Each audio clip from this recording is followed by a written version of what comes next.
The use of body language and intonation is recognised as an important part of teaching. In this programme, we highlight techniques that can be used throughout a lesson, from bringing pupils in to getting them out again, and engaging, motivating and managing them in between.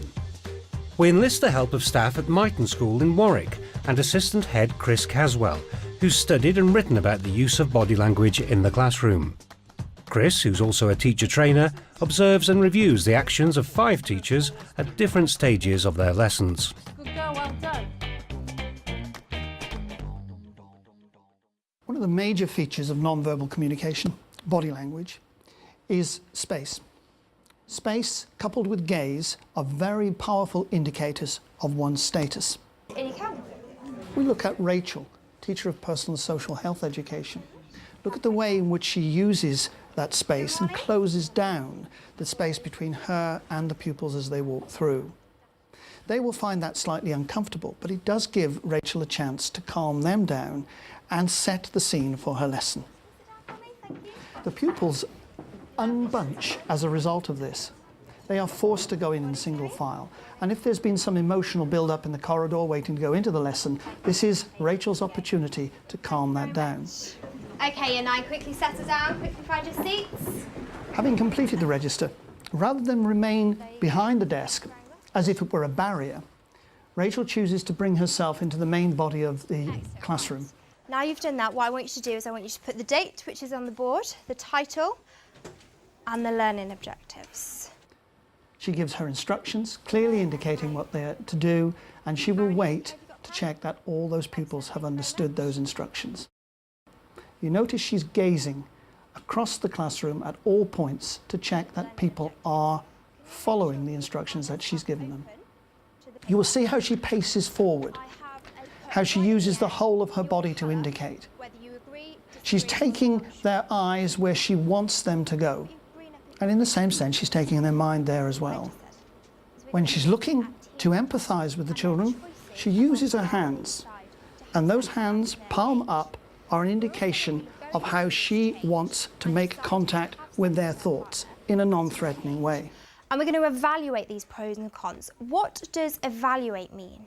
But she's also showing through smiles and through facial gesture that she's willing to work with them and she appreciates their response. Yeah, those are really good answers. Thank you very much.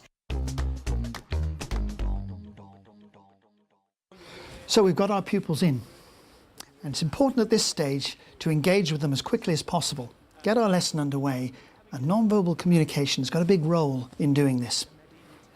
If we look at Chris, teacher of history with a Year 7 group, he paces up and down the classroom, looking for appropriate answers, looking for contributions. He does this to make sure that at no point is the distance too great for him to make contact with those pupils. He knows they're looking at him, and he wants to reinforce the fact that he has the right to move, and they are there to listen.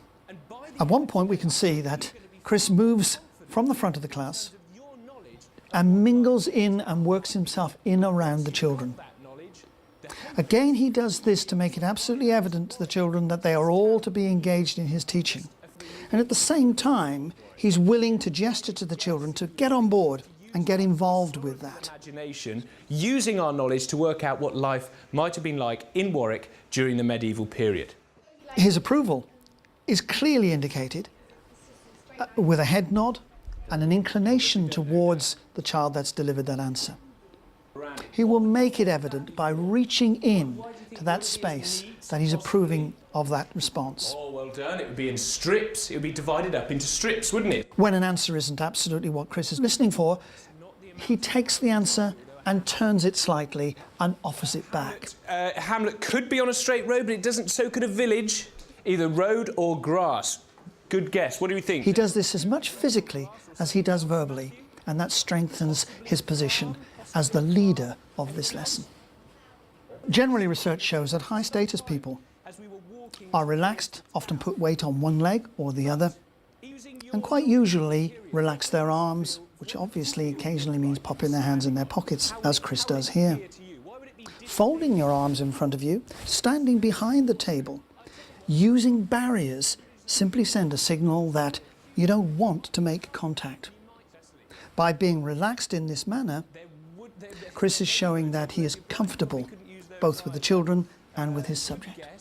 By using multiple signalling in this way, Chris is able to make that initial engagement right at the start of the lesson. By taking dominance of his position within the classroom, by inviting contributions, by reinforcing the value of the contributions that are made in that lesson, he is taking command of that lesson and conducting and directing it and taking it forward. Having got our pupils in, have them in the position where we command authority, how do we actually hold their attention and take their ideas forward? Here we have Alan. Alan's teaching drama to a Year 9 group. And we can see immediately from the way in which he is gesturing to the pupils, and he's nodding his head, that he's looking to engage. And he's now beginning to invite them into the topic of the day.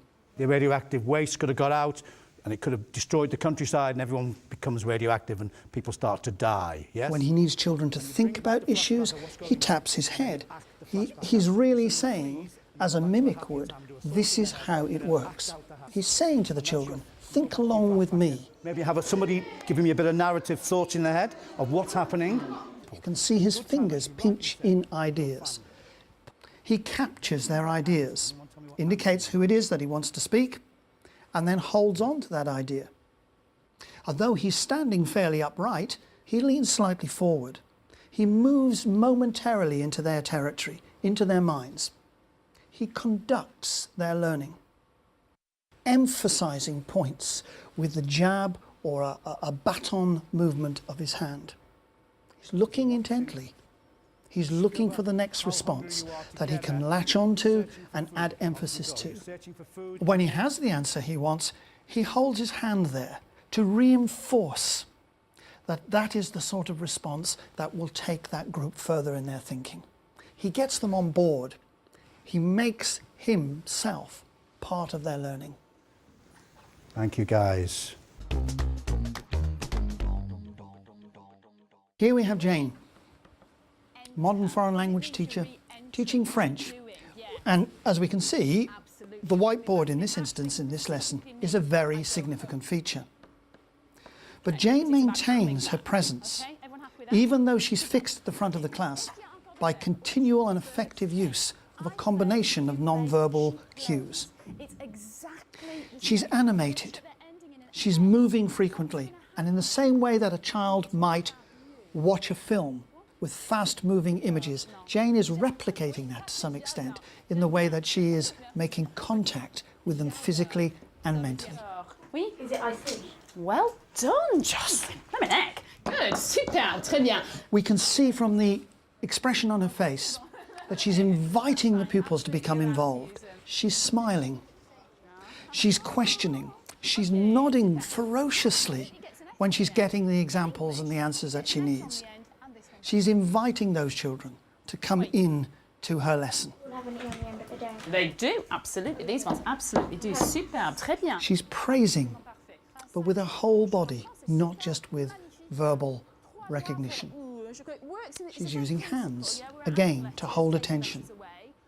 Another technique that Jane uses is to indicate to the pupils where and when she wants them to enter a thinking mode. Now, Jane does this by actually touching her chin. She adopts a thinking pose. She looks at the children in the way that she's expecting the children to behave.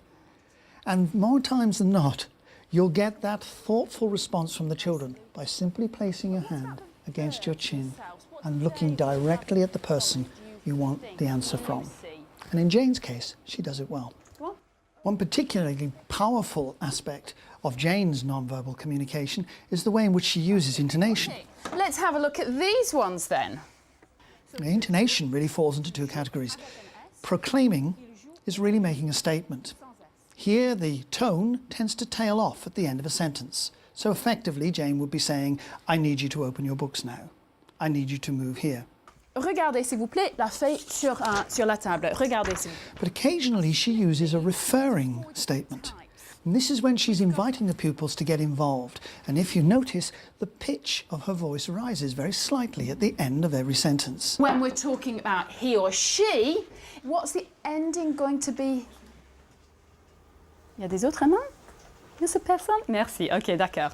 Here she is really saying, join me in this, referring to the children in terms of participants in that classroom and in that lesson. Encore? C'est bon? C'est tout. Superbe. One occasion when non-verbal communication is particularly useful is at the end of a lesson. Here we see Amy, teacher of geography, who's had a very active lesson, and the pupils are getting a little bit agitated and ready to leave. Someone is going to be in charge of collecting all of the pieces of paper in. Someone else is going to put the maps away. Everybody else... Firstly, she gives all the pupils a specific job to do. She will carefully monitor that they are doing that job correctly. She will have a high profile, a strong presence in that room. Fantastic at the back, good girls, well done, take seats. She will continue to talk them through the process, and they will continue to be aware that she is still in command of that lesson. And you can see how she is using gesture to reinforce the points that she is making to that group.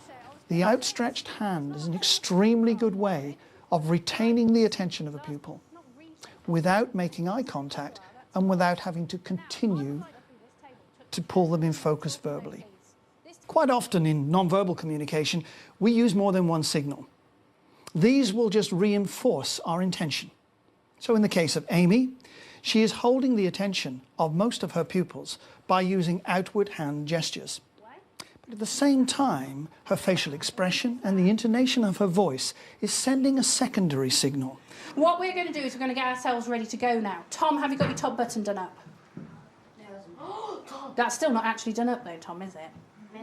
As we can hear, the intonation of Amy's voice remains reasonably flat, even when she is clearly irritated.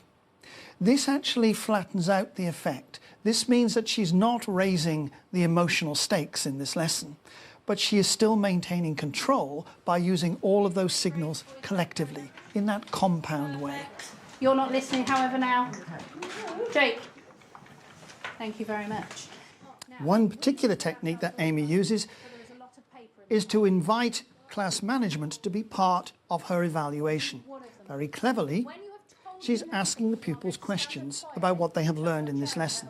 And she's going to use that as a way of organising the classroom. Ah, so you could be running at Newbold Common. I like it. This table, carefully, stand up for me, please. As she asks them the questions, those pupils that have the right answer will be invited to stand by their tables, ready to be released at the end of the lesson.